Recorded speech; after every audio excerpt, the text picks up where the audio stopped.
Bu Vivi ini pernah presentasi berapa 8 tahun 9 tahun yang lalu membedakan siapa lahir di mana, ujungnya kemana.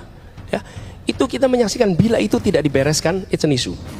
Lalu Bu, kita melihat pendidikan usia dini. Indonesia menandatangani, kebetulan ini tanda tangan saya nih, atas nama pemerintah Indonesia, tahun 2015 di dalam World Education Forum. Bapak Ibu sekalian, ini para ekonom, kita yang dulu sekolah ekonomi, World Economic Forum itu terjadi tiap setahun sekali. Tapi World Education Forum itu terjadi tiap 15 tahun sekali. What does it tell you? Bahwa ekonomi bisa diintervensi tahunan, tapi education intervensinya jangka panjang. Dan kalau ketemuannya World Education Forum itu 15 tahun sekali, artinya you set the policy today, you benefit to decades later. Nah, kita nggak berikan itu yang cukup. Jadi kalau saya melihat Bu, dengan situasi sekarang ini, kami melihat kesehatan dari mulai ibu hamil, kemudian usia lahir, itu yang namanya PKK harus jadi ujung tombak untuk kesehatan ibu, kesehatan anak, kesehatan lansia. Apa? Posyandu, posbindu, itu semua hidupkan lagi. Ujung tombaknya siapa? Dasawisma. Dasawisma itu adalah satu ibu mengurus 10 sampai 20 keluarga. Kami di Jakarta mengandalkan Dasawisma untuk statistik. Dan mereka lebih tahu kondisi rakyat di situ daripada petugas BPS yang kita miliki, daripada petugas dinas pendudukan yang miliki. Karena mereka tahu persis apa yang sesungguhnya ada di sana. Dan ketika ibu-ibu itu jadi ujung tombak, disitulah koperasi masuk, welfare masuk, program pemerintah jangan diakomodasi oleh pemerintah sendiri. Lalu pengadaan tipe barang dan jasa diubah. Barang dan jasa itu ada 4 tipe, tipe 1, 2, 3, 4. Negara selalu mau pakainya tipe 1 dan 2. Tipe 3, 4 nggak mau dipakai. Kenapa tipe 3, 4 nggak mau pakai? Karena repot laporannya, enggan. Yang tidak mau bukan rakyat, tidak mau birokrasi. Birokrasi cenderungnya tipe 1 dan 2. Begitu diberikan ruang pada tipe 3 dan 4, dananya diberikan langsung ke masyarakat melola, kualitas lebih baik. Contoh, memberikan makanan sehat untuk keluarga, untuk anak-anak sekolah. Kalau tipe 1, berikan kepada dinas pendidikan pengadaan barang, bagikan makanan sehat. Tipe 2, bikin tender, nanti perusahaan-perusahaan masukin.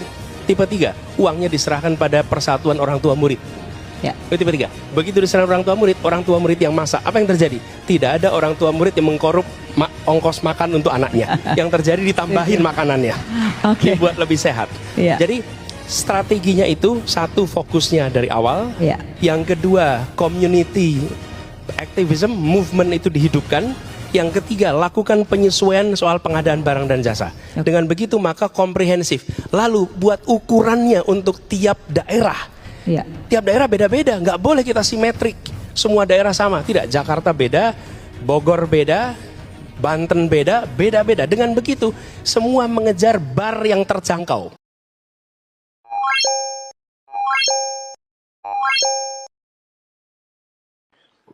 Itu 3.000 lele di tiap SPPG. Satu SPPG, Pak. 3.000 lele. 3.000 lele, itu 2 kolam bioflok, Pak. Berarti satu anak makan 1 lele. 1 lele, Pak. Ya, 1 lele. 1 lele. 1 lele, betul. Pak, kalau masak lebih bagus dari waktu saya tentara dulu. Oh iya, Pak. Dan lelenya dipotong kecil-kecil. Enggak, Pak, ini kepalanya saja dibuang, kemudian 1 lele utuh diberikan, Pak. Luar biasa itu. Iya. Dan kemudian Pak, kalau masak daging sapi, masak 1 ekor sapi 1 hari dipotong untuk 1 SPG. Jadi kalau di akhir tahun ini ada 19.000 SPG, maka ada 19.000 sapi dalam 1 hari harus dipotong karena program makan bergizi. Kalau 4 kali sebulan, ya tinggal dikalikan, Pak. Tapi saya sudah konsultasi dengan Dirjen Peternakan, katanya cadangan sapi nasional cukup.